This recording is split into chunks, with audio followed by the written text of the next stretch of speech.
हमारे प्रदेश में पहले प्रधानमंत्री जी का नेतृत्व में ग्रीन एनर्जी का काम हुए। नितिन गडकरी जी ने ग्रीन एनर्जी का बारे में बताया। प्रधानमंत्री जी ने निर्णय लिया कि bamboo will not be a wood, it will be considered as a grass, and fast biorefinery which will produce ethanol from bamboo is being constructed in Assam, and we will start producing ethanol from bamboo from September this year. इस budget में प्रधानमंत्री जी ने निर्णय लिया कि 12 lakh metric ton का urea factory भी असम में खोला जाएगा, so that we can export urea to Myanmar, Bangladesh after we attaining self-sufficiency.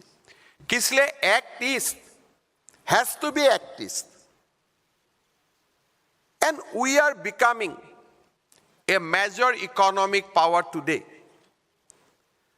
साथ साथ में you have noticed in that AV 12,000 youth has demonstrated Bihu in one stadium. 12,000 लोगों ने बिहू डांस किया हमारे यूथ ने। हमारे यूथ ने ही अभी 25 फरवरी को 8,000 लोगों ने, 8,000 मेरा युवाओं ने एक साथ झूमर डांस का डेमोन्स्ट्रेट किया। धीरे धीरे हम soft power in culture we are emerging, a different kind of culture. हजारों लोग कैसे सेलिब्रेट करते हैं अपने कल्चर को, हमने इसको सिंबलाइज करना शुरू किए। प्रधानमंत्री जी ने हमारे जो लैंग्वेज है उनको क्लासिकल लैंग्वेज का मर्यादा दिया कि Assamese is a classical language. He has said it is ancient civilisation. Language 1400 साल का पुराना है, उनका भी रिकॉग्नाइजेशन आए।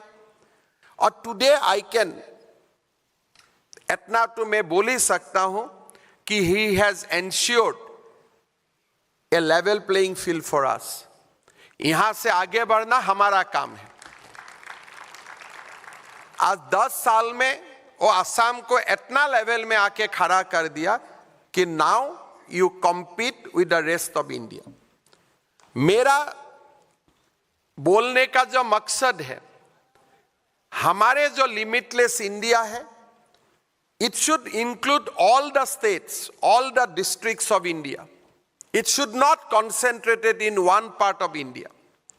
Right from our captains of industry, सारे लोगों को प्रधानमंत्री जी का बात, प्रधानमंत्री जी को जो उन्होंने हमें दिखाया, if India is a manufacturing hub, it should spread it to all the regions. बहुत बड़ा पोटेंशियल इमर्ज होगा। अगर today India is this with the contribution of south and western state, you can imagine a new India अगर बाकी 3 reason भी एक ही जैसा contribute करना शुरू करे।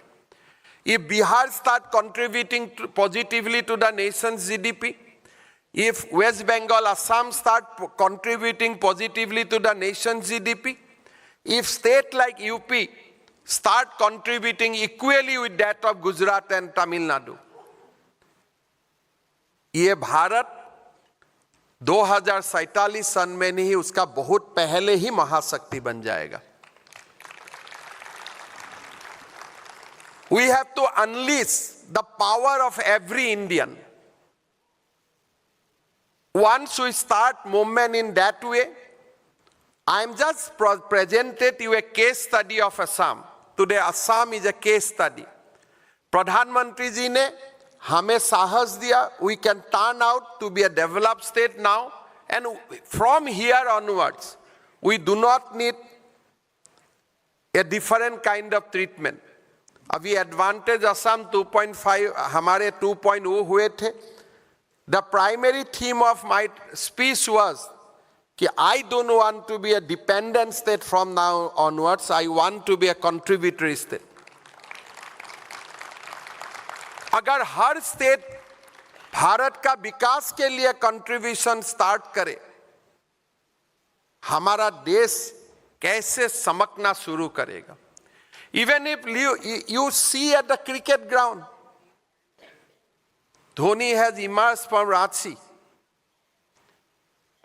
आप हमारे स्टार्टअप देखें, हो सकता है development is taking place in Chennai, Bangalore, but the startup are from different regions of India.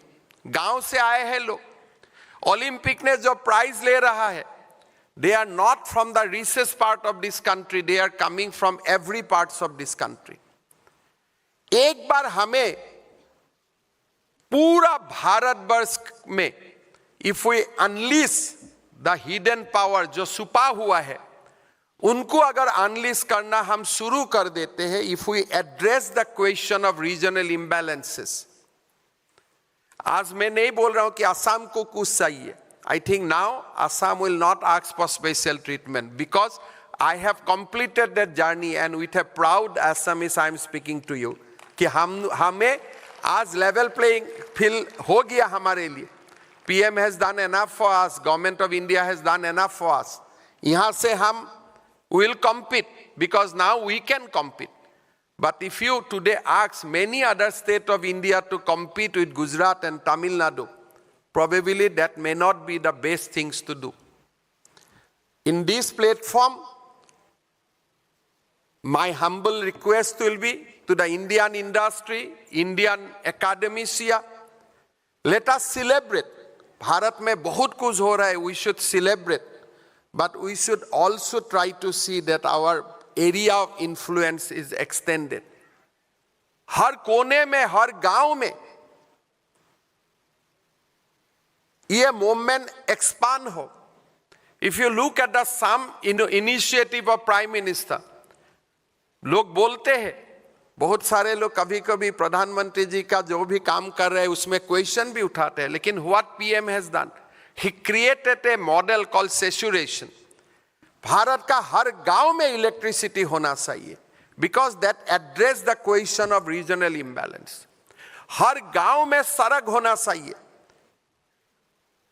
This is the model, this is the saturation model of Prime Minister who will further, this model will further boost our journey for 2047. और मेरा विश्वास है, the way today we are tackling, the way today we are dealing with the situation, जो हर गांव का potential को unlock करने का बाद हुए, इससे will actually become a limitless India.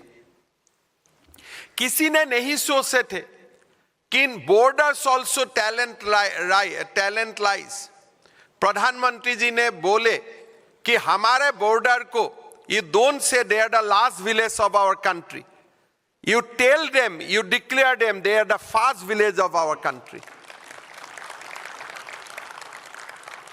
These are the things we have never heard. I am now at 55. I never thought that Assam will see in our lifetime. Arnav is from Assam. I think today we can have a very clear confession कि हम जब असम से बाहर आए थे या असम का college में जब पढ़ते थे, हम कभी नहीं सोचे थे कि असम में एक दिन भी पार हो सकता है without bomb blast and without firing. This what we have spend that time in Assam. हमने देखा और हमारे ये सपना में भी नहीं था कि that turn around is possible in our life time, but that has happened. ये सारे आप लुक इस मत बोलो, एक्ट इस बोलो, लास्ट विलेज मत बोलो, फास्ट विलेज बोलो।